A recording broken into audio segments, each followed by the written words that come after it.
किनके द्वारा किया जाता है इसकी भी जानकारी दे देते हैं। जितने प्लॉट्स लिखते हैं अमीन, उन प्लॉट का सारा सत्यापन का कार्य हमारे कानूनगो द्वारा किया जाता है। कानूनगो उसका सत्यापन करेंगे, अमीन उसका ऑनलाइन एंट्री करेंगे। वो ऑनलाइन पूरे, जैसे गांव आपका 5000 प्लॉट का है तो उस पूरे 5000 प्लॉट की अमीन एंट्री करेगा। एंट्री करने के बाद सरकार ने एक सुविधा ये दी है कि आपके जितने इस गांव में प्लॉट होंगे, जैसे 5000 प्लॉट है तो 5000 प्लॉट का हम अपने यहाँ से कार्यालय से एक नक्शा जनरेट करें, जो A4 साइज के पेपर में होगा। नक्शा जनरेट करेंगे और आपके गांव में जितने रैयत होंगे जिन्होंने कागज हमारे यहाँ जमा कर रखा है, दस्तावेज जमा कर रखा है, जिसमें कोई त्रुटि नहीं है, कोई विवाद नहीं है, हर एक रैयत का हम एक पर्चा जनरेट करें। वो नक्शा और पर्चा साथ में जनरेट होगा। वो आपके घर घर तक अमीन जो है पहुंचाने का काम करेंगे। आप हमें कार्यालय से भी प्राप्त कर सकते हैं। अगर कोई रैयत बाहर रह रहे हैं तो वो ऑनलाइन भी निकाल सकते हैं, और नहीं होता है तो अमीन जो है इस गांव में आएंगे, गांव में कहीं छोटा मोटा कोई आप सरकारी स्थान बता देंगे, वहां बैठकर भी वो पर्चा का वितरण कर देंगे। आपको उसके लिए दौड़ने की जरूरत नहीं है, कार्यालय आने की जरूरत नहीं है। वो आपको घर घर तक उस पर्चा वितरण का कार्य वो पूर्ण करें। वो पर्चा वितरण जब हो जाएगा आपको, उस पर्चा वितरण के बाद आपको एक 15 दिन का समय अवधि दिया जाता है।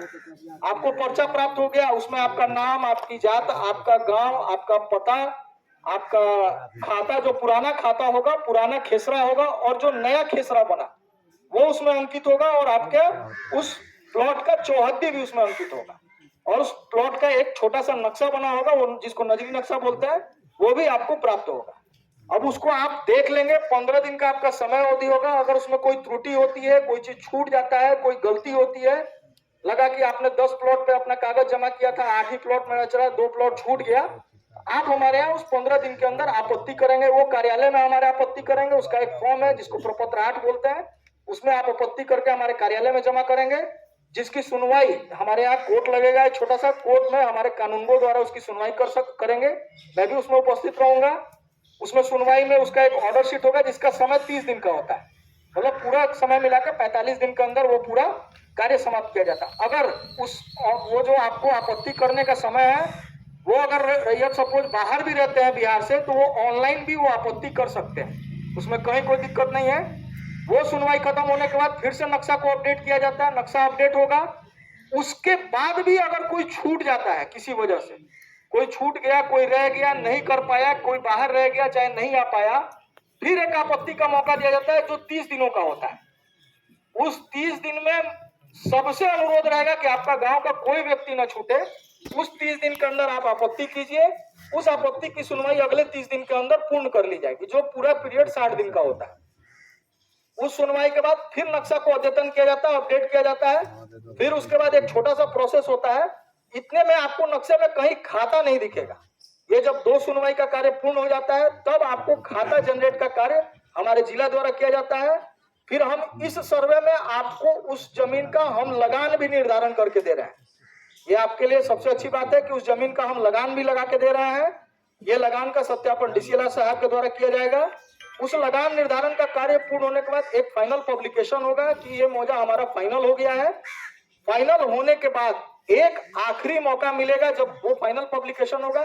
जो भी स्टेज होगा, जैसे पर्चा बटा, उस पर्चा का भी सूचना आपके गांव में दी जाएगी। पर्चा बटने के बाद एक ड्राफ्ट पब्लिश होता है जिसको प्रारूप प्रकाशन कहते हैं, उसकी भी सूचना आपको गांव में दी जाएगी। जब फाइनल पब्लिकेशन होगा उसकी भी सूचना आपको गांव में दी जाएगी। उस सूचना के बाद अगर कोई रैयत और भी किसी वजह से छूट गए हैं, एक आखिरी मौका मिलेगा आपत्ति करने का, जो जिला में होगा, जिसकी सुनवाई हमारे जिला के बंदोबस्त पदाधिकारी करें। जिला बंदोबस्त पदाधिकारी के पास वो आपत्ति करने का समय होगा। वो तीसरा और आखिरी मौका होगा जिसमें आप वहां आपत्ति करेंगे। अब इसमें प्रश्न पूछेंगे कि इसके बाद कोई छूट गया तो फिर आप कोर्ट के माध्यम से उसको आप कर सकते हैं। अब इसमें एक दो चीज और हम बता देना चाहेंगे। बहुत से ऐसे रैयत होंगे जो खतियानी रैयत होंगे, कुछ केवाला खरीदे होंगे, तो उनके जिनके नाम से केवाला होगा आज जीवित नहीं होंगे, तो आप अपना वंशावली उसके साथ लगा के देंगे। इसमें एक वंशावली की भी कॉपी है, नहीं तो आप एक सादे कागज में वंशावली बना के जनप्रतिनिधि के माध्यम से सत्यापन करा के, प्रमाणित करा के, हस्ताक्षर मोहर के साथ हमारे कार्यालय में जमा करेंगे। और हर एक वंशावली जो भी आप हमारे यहाँ जमा किए रहेंगे, उसका सत्यापन आपके गांव में जाके छोटा मोटा ग्राम सभा लगा के हमारे अमीन और कानूनगो द्वारा 100% किया जाएगा। ये नहीं सोचिएगा कि आप जो दे दिए वो सही है। हम उसका सत्यापन भी जाएंगे और सत्यापन भी करेंगे। इसमें आपको कहीं से भी कोई डाउट नहीं होना चाहिए। और आखिरी में मैं ये बताना चाहूंगा कि जो ये सर्वे चल रहा है, इस सर्वे में जमीन से जुड़ा हुआ काम है, कोई भी किसी भी प्रकार का गलत दस्तावेज उसमें लगा के नहीं देंगे। अगर जांच में पकड़ा जाता है तो उसके ऊपर सरकार का सख्त आदेश है कि उसके ऊपर प्रशासनिक कार्रवाई भी की जाए।